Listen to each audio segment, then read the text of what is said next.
side. It'll be all about that Kog'Maw in the later stages of the game, everything built around it, but it does seem a little bit more rounded from YG. Yeah, I call it, again, bridging points of power. The fact that you have the Lee Sin, he can take over the early game. He's then handing the baton to Corki in the mid game, who then throws it over to Xayah into the late game. It's about where you attack now. Cho is notoriously fragile in the early game. Yes, it's only a Galio, but he is working in tandem with the Jarvan. So I would like to see young generation at least give some respect for Nocti to get out of the danger zone and into where Cho'Gath is pretty much unmovable from his lane. Yeah, well, Nocti definitely knows a few things about being bullied in the early game. That was one of the ways they were able to find wins in their qualification for Worlds. Just kind of let him sit under tower and survive being wailed on. I wonder if TierWolf decides to take a trip up there all the same. As we load up onto Summoner's Rift, that's always the question when you watch Chaos Latin gamers. Where are they going to send their hyper-aggressive jungler? Exactly. What is TierWolf going to do? He is the big vocal guy for this team. I've talked a lot to them about what do you guys think is your primary strength, and I get the same answer every single time. Communication. You know, this team, when it was formed in spring, they didn't expect to make it to Worlds. They were just looking at like long-term development, you know, surviving relegations, not falling down again, trying to fix some of the structural problems that they felt were in their team and build them up for you know, not today, but tomorrow. And then the communication started to come together. TierWolf stepped up, Plugo being that veteran in the mid lane, you know, really stepping up his performance, and then everything came together for KLG, and suddenly in summer, they shifted gears and they decided, hey, we can actually go the distance. Yeah, and here they are on the world stage getting to play a little bit of cowbell. This is nice for KLG to come back from, yeah, as you said, the relegation zone 4 months ago. What a journey it has been for this team to find themselves now in Wuhan. The redemption story, really, for them, and now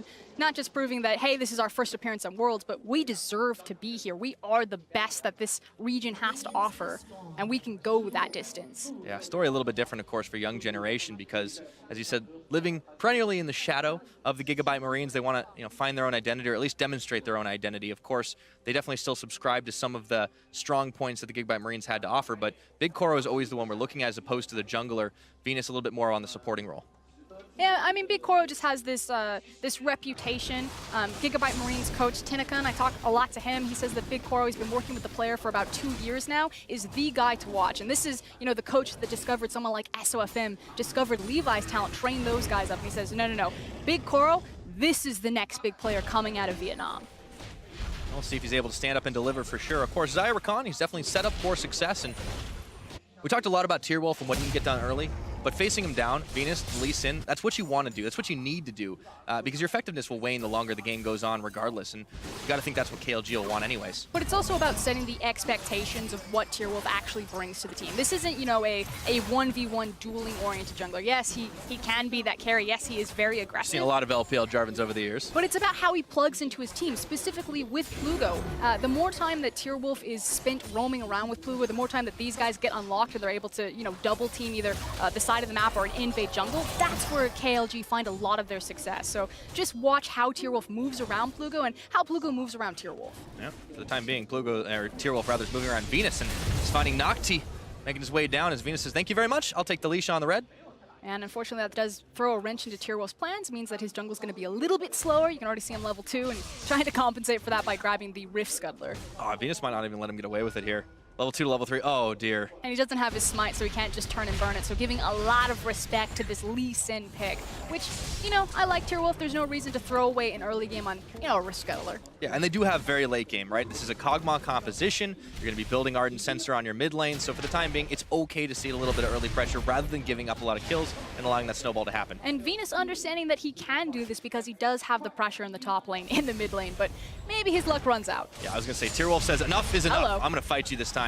It's a battle of double buffs, but I don't know if TierWolf wants to keep going. Plugo wasn't quite in range to respond. We'll check back in with the bottom lane. Fix and Slow already stopped up under tower. We saw a little bit of early game harassment on Fix. He's already healed back up to full, but unfortunately Slow can't say the same.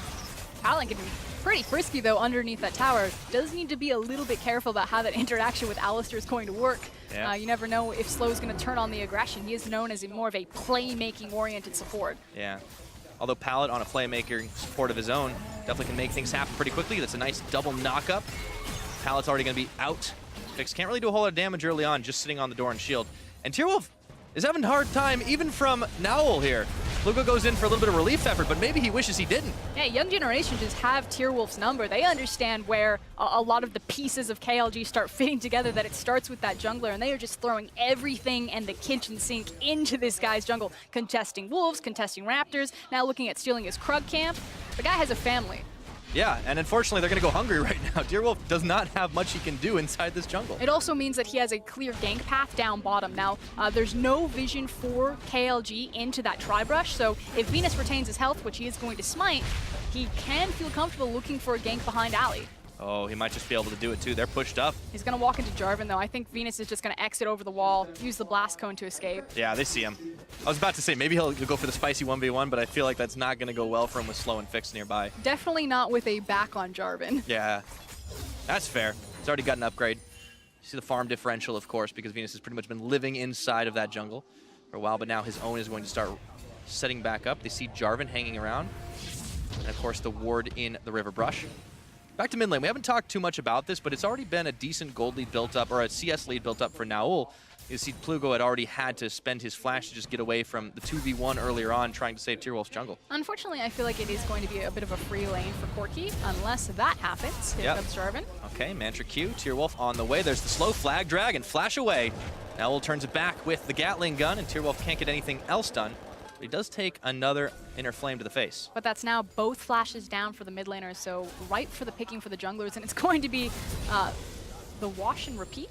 Yeah, I was going to say, there's return ganks, but that is a little bit of a quick turnaround time, and Tierwolf can't quite take it, especially not with Nocti hanging around. He even made the trip from top lane. And that's twice now that Nocti's been able to unlock himself from his lane and add, benefit pressure to whatever his mid laner or his jungler are trying to do, and he's keeping up fairly even in CS. Yeah, okay.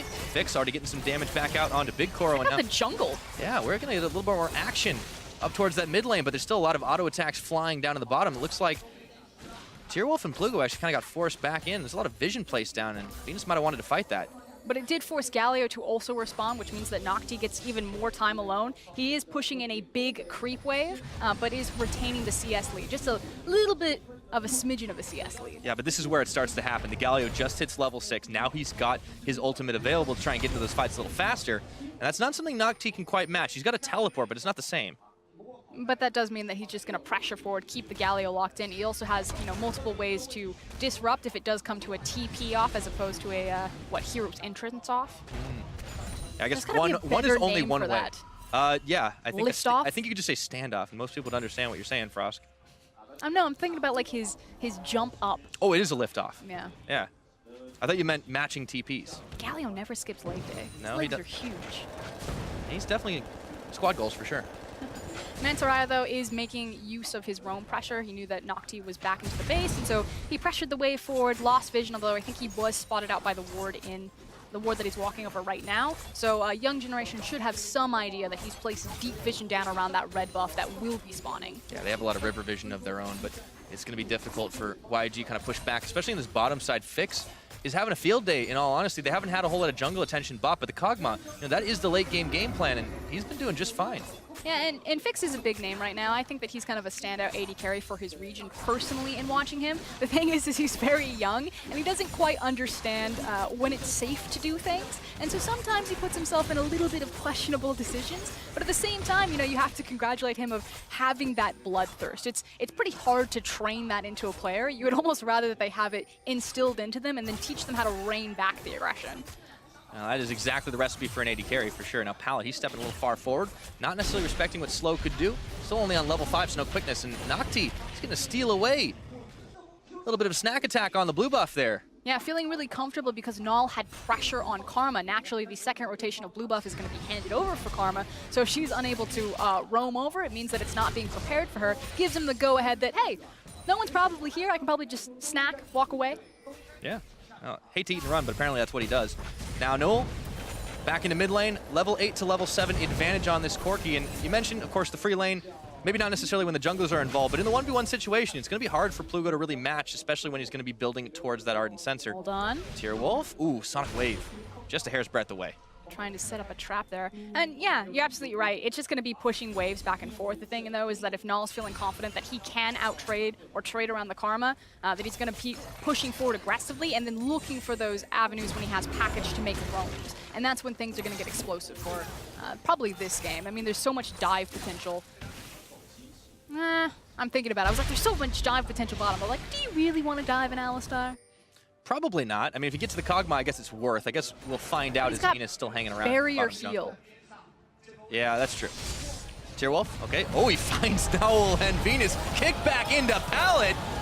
Oh, he thought his own neighborhood was safe, but not anymore. So the play still stands. They wanted to go bottom. I was questioning if you wanted to dive the Alistar. Doesn't matter if you find the jungler alone on the Krug camp, but the same mentality didn't involve the package, but did get that Corki with the free roam, because again, it's just pushing back and forth in this mid lane, and Corki gets inside track.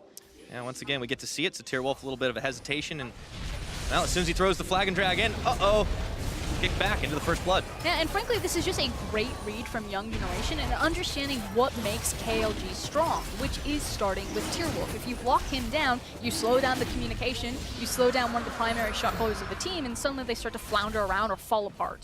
And this gold lead, and as well as the Dragon, already a little more significant than what we saw the last time they met. Remember, they did build a modest lead in the opening game of the World's Play-In stage, but, well, Game 3, I mean, but they just didn't really do much after that, and there was a lot of misplays individually. But a big problem was the misplays that were happening top lane, and that is a completely different story this time around. Nocti is up, what, 20 CS, pretty strong, feeling very confident. He's now at the stage as Shogoth where he's never going to be moved from this top lane. He's going to be feeling very safe, very confident, and all he needs to do is keep tabs on Galio. Have the wave constantly pressured forward, have the vision underneath him so he can do that, and just make sure that Galio's not able to impact the rest of the map. Yeah, and he's mobile enough to be able to match. Not only does he have the teleport, of course, up and available, neither top laner wanting to pull the trigger on that summoner, but he starts off at finishing out the boots. So he's really able to make a little move faster in the Galio, not quite matching it, of course, and he might not skip leg day, but apparently he forgot to go to the Nike store. Those are some Pumas. He's an Adidas guy. Okay, fair enough. But 11 minutes in, we've only got first blood. It's on YG. They've got a lot of tools in their kit, but I feel like the game plan for Chaos Latin Gamers, of course, is always going to be this Kog'Maw, and if he doesn't get shut down, he's happy. Well, it's also against the Xayah, though, especially in tandem with Rakan. This duo will snowball so well into the late game. Yeah, it's hard to match the true range, reach, and damage output of a Kog'Maw, but Xayah gets pretty close. Not to mention they'll be able to start closing gaps pretty well. And I like what Venus has been able to do, not just in shutting down Tearwolf in this game so far, but in denying him so much farm, getting a whole lot of vision. They can spot out any aggressive attempts from KLG, and they know that there's not going to be a whole lot of aggression coming out of the mid. You got a Karma, the Galio up top is going to try and push and hold lane, so bottom lane's the only one you really got to worry about. Yeah, and it's really understanding the fact that there's not a lot of kill pressure there. You know, kind of miss the window to attack the lane, or attack the top side when both those top laners are fragile. You're looking at Rakan or Alistar, so it's not going to feel great to go down there unless you're bringing multiple members, which looks like they're trying to set up right now. So it was just about invading and attacking Tearwolf and trying to isolate that 1v1 jungle matchup. Yeah, well, they're about to isolate a lot more than that. Corki on the Trinity Force power spike. Still need to be really respectful and not get overzealous in this. It's still an Alistar. He's got his ultimate, so I think you focus on the tower instead of looking for the dive. Yep, trying to play the objective focus game. Of course, they're going to bring in some backup as well with Venus still sitting here. He's just going to make the wrap around and trying to get a few more wards and pinging that they don't see Tearwolf, so they don't feel comfortable going any further. Exactly that. And you can see the Jarvan was actually backing at the inner tower, so everyone knew it was up. Everyone was kind of testing the waters about what might happen bot lane, but in the end, we don't want to gamble or throw away something on just a risky bot lane dive. Yeah, this is the development we're starting to see out of YG. I mentioned earlier on in the game that the last time they met, it seemed like the team a little fidgety, a little nervous maybe, not making the right plays always at the right time, but this is a lot cleaner League of Legends. It's much more like we saw up against Fnatic, despite them not being able to pick up the win there.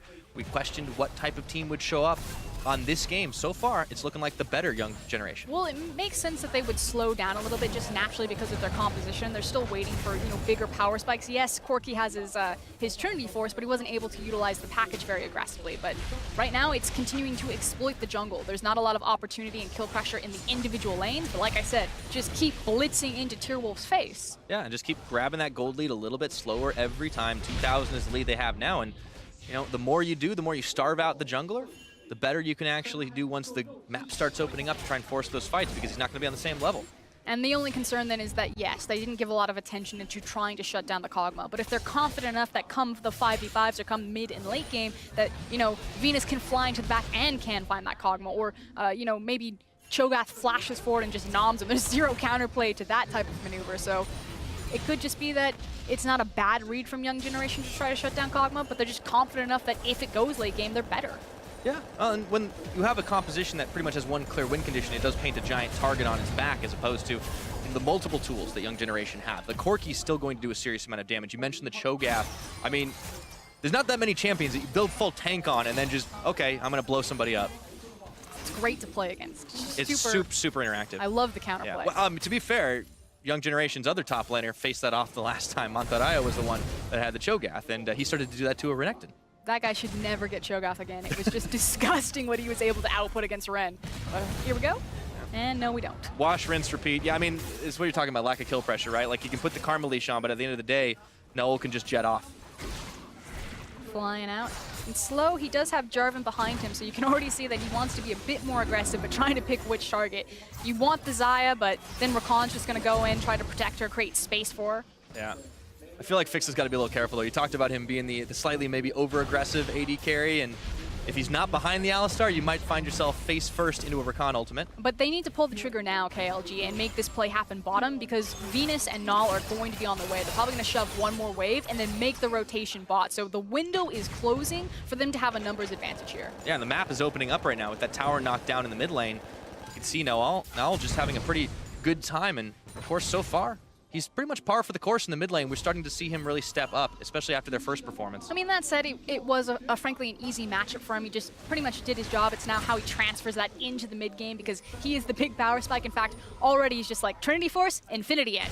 Most expensive build, let's go. Yeah, and he's even got the boots just to get a little bit extra mobility starting things off. And wouldn't you know, it's 10 seconds and another Infernal Drake. We've really been graced by a whole lot of Dragon RNG this Worlds. Yeah, and unfortunately because, it's the Rage Blade rush from Kog'Maw, it feels really uncomfortable at this point in the game. Like, the Infernal is spawning, he needs to make his back, and yeah, you can argue that maybe the backs are mistimed, but they don't want to fight this because it feels really bad to fight when you have your AD item, your AP item, and you're just like in between any of those points. Bit of an awkward time, right? But for YG, he talked about them kind of building up each other and having one of those compositions that sort of, it supports its own scaling. It's a smooth curve up, and it's working perfectly for them right now, and there's not a whole lot of chance to contest. So that's 2 Infernals, 16% bonus AD and AP for the Young Generation squad. Yeah, and that's going to be devastating because it is a Corki, it is a Xayah, so that double Infernal will do so much work for them in about, 10 minutes. So any sort of gold lead that KLG might match is just going to be out-ramped by the double Infernal and what that offers in terms of, power advantage. Now, on the other side of that, the next dragon is Mountain, still very valuable. It'll spawn around 22 minutes, and Kog'Maw will actually be in a perfect spot to fight, as well as because the Ardent Censer will be completed by Karma, and he'll also have his second item. But we will have to see the game state at that point, right? That's still some minutes away, and Young Generation, I mean, if they can keep this ball rolling right now, this has got to be such a good confidence booster for them, because remember, despite the fact that we saw improved performance from this team over their debut, they're still 0-2 down. They have to win out to have any chance of moving on to the next round, and so far so good, but one mistake can start to turn the tide. But it's about where those mistakes will happen. You can see, again, Tierwolf, he's been repeatedly down into the bottom lane. I feel like they're just waiting for Big Koro and Pallet to make the rotation towards top side. Again, without Infernal, there's not a lot of reason to be bottom. They probably want to move their objective priority towards that Rift Herald, and he's just trying to catch them out of position so they can use the Jarvan to burn down that tower trade. So KLG understand that they don't want to fight right now, that it's not in their advantage. They just want to try to trade objectives. Yeah, Mantarraya knows that better than a lot, so seeding off the tower pressure in the top because he knows that the rest of his team, they're in the bottom side. However, there's a teleport coming in. Young Generation, they do want to fight, pulling the trigger, getting the root off on 2, and in comes a Corki. It's a special delivery, and I don't think Fix wanted to ring that bell. It's going to be one tower taken down by Venus. Meanwhile, the fight is on 5v4 in the bottom, but YG, they look like they're getting the better of it. One more knock-up, but Nocti is not perturbed by that. See, going back in, Inspire, and there's a root on Mantarraya. Yeah, but they retain their health bars. You know, Kog'Maw wasn't killed, and Galio threatening the dive. Oh dear, Nocti, he's gonna give it, or is he still staying alive through the root, gets the eat on Mantarraya, flashes away to the safety of behind the rest of his team, and now KLG in trouble. And again, I'm not gonna blame KLG. I agreed with what they were trying to do, but young generation, they understood we are stronger now, we wanna fight, and it doesn't matter if we fight 5v5 or 4v5. Corki flew in, they forced KLG off the tower, and meanwhile, Lee Sin was able to pick up top tower and Rift Herald. Yeah, that's gotta be a great thing for the jungler. Oh, I'm Lee Sin, I'm supposed to do things early game. I guess I'll just go and play PvE while my team hard carries. And that's just so unfortunate. Like, if you're a KLG fan, that feels bad because you're like, yes, I completely agree with the team. You know, they're not strong enough to look for the 5v5, so they're gonna abuse the numbers advantage and just try to trade tower for tower. But young generation are like, nah, man, you are going to fight us and we are going to win. And unfortunately, KLG, you know, it looks good initially. Fix is able to disengage, he's saved, the Kog'Maw didn't initially die, you're like, perfect. KLG are going to get the trade back, but then unfortunately, Galio just overreaches slightly and the tower does so much work for young generation. Yeah, I cannot believe Nocti didn't die. Turns around, gets a nom off, I guess. At the end of the day, the Cho'Gath just a little bit bigger than the Galio. Catching, what, 3 members there with his Rupture? Oh yeah, that too. And at this point, he's not getting any smaller. He's got the Warmogs completed, steals away Raptors. Tierwolf still doesn't own his own jungle. This guy's having a bad time. He's, what, 68 to 109? It's not fun. Yeah. And now the teleport being forced out. Oh boy, Fix. Yeah, can't really spot him back. Nocti just hanging on and pushing them continually. But this is multiple members for KLG just trying to pressure young generation on the bottom side of the map. Meanwhile, the Rift Herald is still in possession of Venus. If he gets this wave prepped and if Xayah and Rakan actually rotated down, you know, they could just exploit other areas on the map while KLG are busy down here. Yeah, but YG, they find themselves a little bit outgunned. Fix gets 1 kill on the board. That's the first for Chaos Latin Gamers. Nocti, let's see how tough he can hang onto this tower. This time, no help is coming, so get in the pit. And looks like Nocti's gonna try to buy a little bit of time with his health bar. Fix gets 2, but look what's happening up top. Exactly, and this is the play that KLG were trying to get. They will get the tower, but like I said, while all of the attention is being pulled bottom, it's just an easy Rift Herald into an inner tower, and they're now sieging into the inhib. Yeah, much needed gold on the side of Fix. However, they're gonna pay dearly for it because Mantarraya, trying to hold on here, finds another Rift Herald headbutting into that tower, and they'll be able to clear it away, but still, that's some serious chip damage that young generation have managed to bring. And still a massive trade up for young generation, particularly around the Baron control. You know, the creeps are going to get that far forward, or that much farther forward down the top side of the map, and now they just need to start moving and creeping in their vision after they take down the mountain. Yep, grabbing as much jungle as they can on the way out. Making out like bandits. Tierwolf is just finding himself completely starved out this game. Just taking a look at the gold that he's got for himself compared to Venus. I mean, he's down almost 2,000. The man just can't catch a break. Now, the green light for KLG is the fact that, like I said, the 22-minute Dragon is going to spawn. They are in a much more comfortable position to fight. They've got the 2 items completed on Kog'Maw, the Hurricane as well as the Rage Blade. The Ardent Censer and the Athenes are available for Karma. So before, when they stepped off of the Infernal Dragon, they understood we're not strong enough to fight. Now, this time around, they can feel confident stepping to if they get their vision in place. It's still not going to be easy, though, because at this point, Nocti is nearly at raid boss status, so I feel like you're going to need more than 1 DPS to take him down, although doing a little damage there. Venus still in for the relief effort, and Slow and Plugo were waiting out in the brush, so a lot of investment from Chaos Latin Gamers up towards the top side. That means no one's there to defend Nowl on the bottom. And it also means that no one's able to defend this Mountain Dragon. Mountain Dragon, yes, it takes a long time to go down, but he's one of the gentle giants of the Rift, so if Nowl wants to take this tower, he can just solo Mountain afterwards. Yeah, pretty easily, and Mantarraya knows he can't really defend against the Corkster. That's going to be 1 shot taking it out, and he just keeps on pushing, actually. Chaos Latin Gamers really giving ground over to young generation. Yeah, might as well. He knows that no one's going to come to stop him. Feels confident because he's got the ward on the Raptor camp, so he can see exactly where Tierwolf is on that Jarvan. And he's just going to continue to be a nuisance. Speaking of nuisances, every time I think Tierwolf has free jungle, someone steals something from him. This time it's Pallet. Oh, I feel bad for that guy. He's not getting a lot of gold. No, definitely. He's fallen on hard times. Well, there's always next game, I suppose, but for the time being, there's still a lot of chances for KLG to come back into this. Gold down, Venus. Yeah, he's clearly still going to be able to help them as far as utility goes and cataclysms and things like that, but for young generation, this is the time that they feel pretty confident, even though the Kog'Maw has some kills, has some gold. KLG, they might get collapsed on here, or will it be young generation that step too far forward? Pallet, he has to go quick. And it looks like Tierwolf gets the pit on, but it doesn't matter. He's going to be jumping right back. Fix gets one kill to start things off. Now just trying to look tasty as KLG on the chase. Living Artillery, one shot, two shot. Young Generation, there's Big Coro right in the back. Nocti takes down Tierwolf right off the end of it. Looks like two roots down. Slow's gonna have to flash away. Pluto and Fix turn things out. Can they get the damage on Mantarraya? Trying to go for the dive under tower, but it's a shutdown as Big Coro does go big. And as the dust settles right now, it looks like Young Generation get the better of it.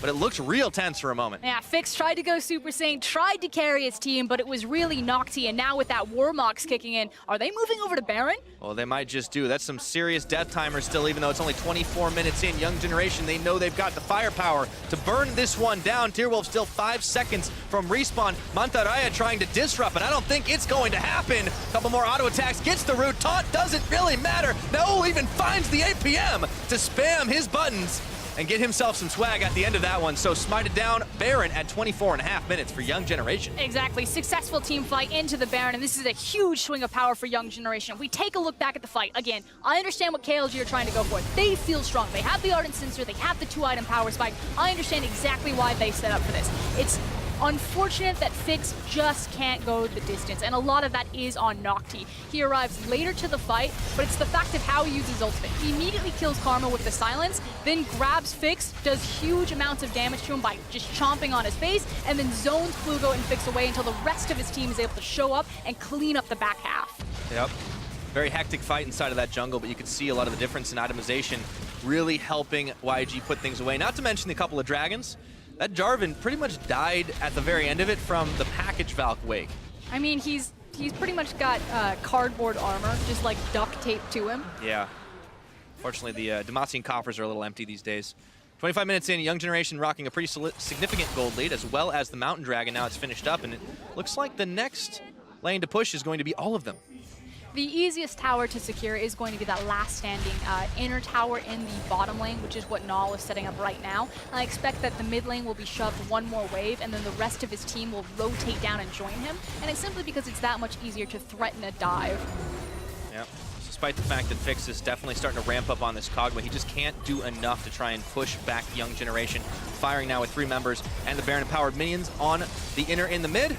Down it'll go, 26 minutes on the clock. It looks like YG looking to close this one out soon, and such relief for this team that started out their Worlds Experience 0 and 2. If they can put this one away with a W in the books, they'll be pretty happy that they still have a chance. Now, Nocti taking up 3. Tierwolf jumps the pit, but I don't know if he wants this Thunderdome to go on. Nocti just gets a numb on, and Tierwolf having to back away. Rupture, flag, drag. They will be able to shut him down. Fix has got a 4th kill of his own. But what did they lose in return? It's the bot inhib tower. It's massive damage on the mid tower, and Venus is like, get out of here.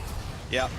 Young Generation not even bothering to fight his 5 because they realize that KLG just can't push them back time and again, so base broken open on the bottom as well. But not breaking one of the inhibs is a pretty big deal for Young Generation. You know, if they had grouped up with Nocti, they decided that they wanted to apply the Baron in every single lane, try to apply so much pressure across map and split up KLG. Makes sense. They are a composition about the Kog'Maw, so they want to be grouped up, but it leads to situations like this. Yeah, now unfortunately finding himself without a whole lot of allies, trusted that he'd be able to get out of harm's way, and not the case this time around. Quick, they've killed the Corki, get to the base! Yeah, tag time. All right, Big Coro and Pallet on the inhib, teleport coming in, and the rest of KLG coming, and I don't know if Young Generation's bottom lane will be able to get out of this one nice and safe, but they realize they might just be able to kill Fix before it happens. That is a lot of shields right there, and I don't know if YG can take this fight as the teleport's about to finish. Nocti comes in, it's a shutdown for Fix onto Big Coro, but it's still a melee in the mid.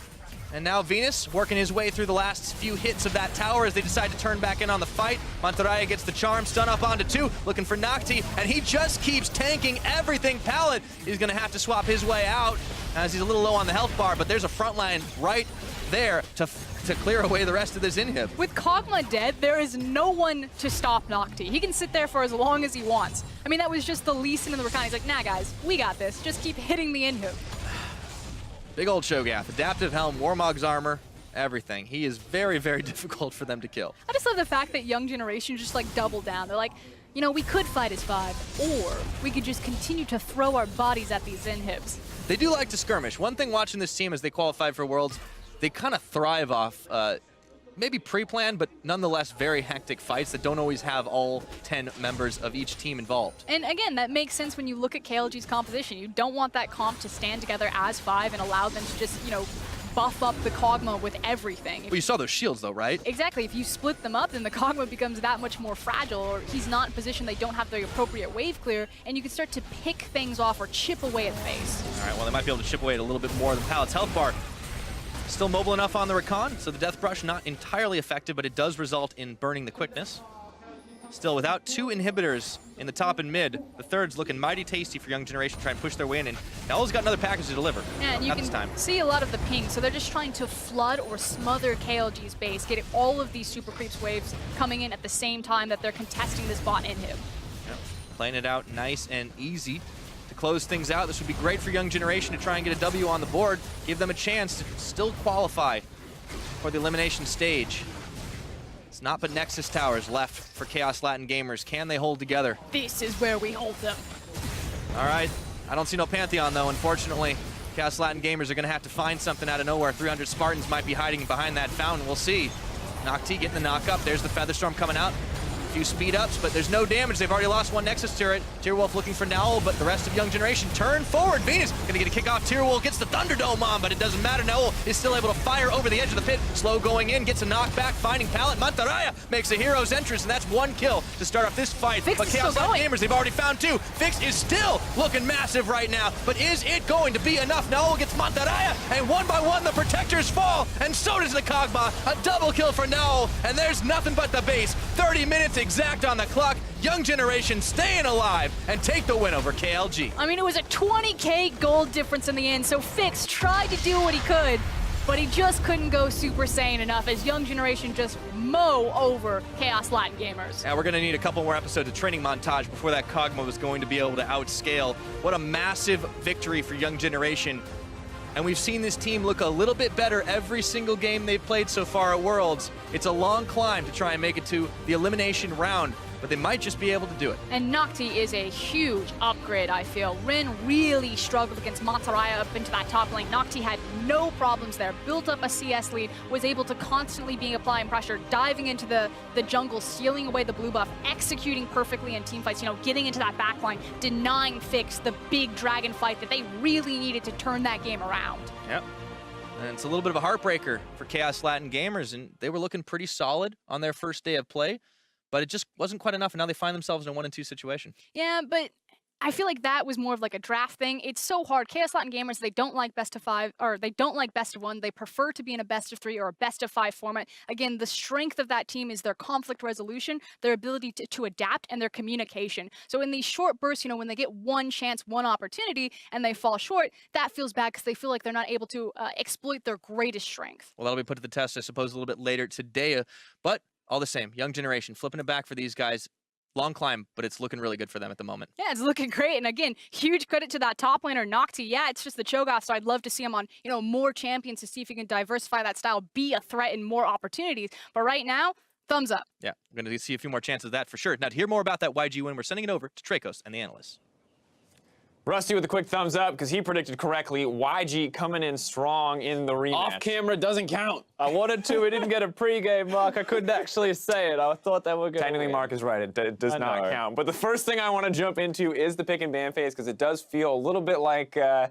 I feel like there's a clear goal here for KLG. Correct me if I'm wrong. Yeah, I mean, you have J4 Galio and Alistar, so you have a lot of playmaking tools. You have a Kog'Maw and a Karma, so you have 1 damage threat. And when you have a lot of dive tools and 1 damage threat, you probably want to force plays around that damage threat to get him some kills. Yep, certainly seems to be the case. Of course, you contrast that to our opponents, maybe a bit more well-rounded. Things do make a lot of sense still on both sides of the rift. One's a bit more one-dimensional, and you'd say that maybe Young Generation's comp's harder to execute upon, but still, they got the victory. They execute on the composition well enough. And I think the first thing we have to praise is that Nocti does look very solid on the top side of the map, and while he did not necessarily hard carry the game, he also was not a liability, and I think that was a big win for Young Generation. Yeah, they just needed more stability, generally speaking, and he went up there by 20 20 minutes, I think he had a 30 CS lead. At one point, he had stolen the blue buff. So overall, he was still a net positive impact on the game, as well as the fact that he wasn't making any mistakes in team fights and things like that. Yeah, the big thing with Ren as well that we noticed is good and bad player, of course, but he also made these really crucial big mistakes that just outright lost games, where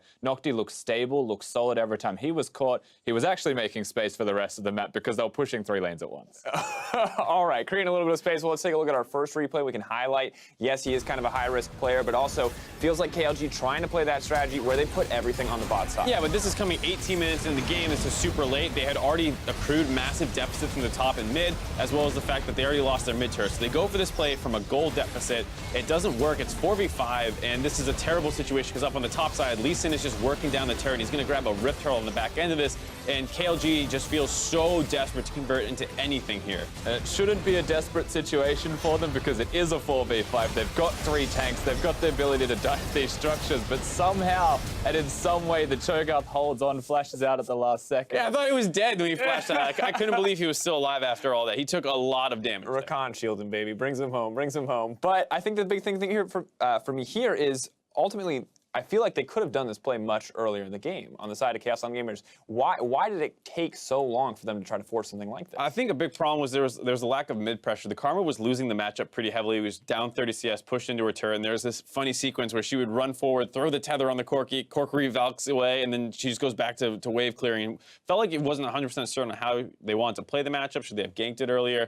Lee Sin also did a good job tracking J4 in the early game. I do wonder if the Karma was picked simply because they wanted an Ardent Sensor user for the Cogmore, and they already had the Alistar there, so it was the last 2 picks. And ultimately, I think when you go for the Karma mid lane, yeah, you can still go an Ardent Sensor. Athene's is nice to have the heals, but you need to have a second damage threat. And so I think just changing that up, being more damage-oriented as your Karma, things may have shifted or given more opportunities for the tanks to dive. And it feels very high risk to me, at least, to look for just that single damage threat in these contexts where we have seen a lot of games be decided in the early laning phase. And the last time they played this matchup, they were at a deficit. So picking something like Karma that I feel like when it's used well is lane dominant and then transitions to a supportive role. Yet I will say that Chaos Latin gamers do this to a fault because this is how they got here from their best of 5 finals. They play 1 threat compositions. They were just able to win with those locally, and it feels like on the international stage, maybe they need to just reassess that strategy. It is the case. Well, ultimately, with our next play, we can see that with 1 damage threat, when he does get pressured out of the fight, very hard to execute.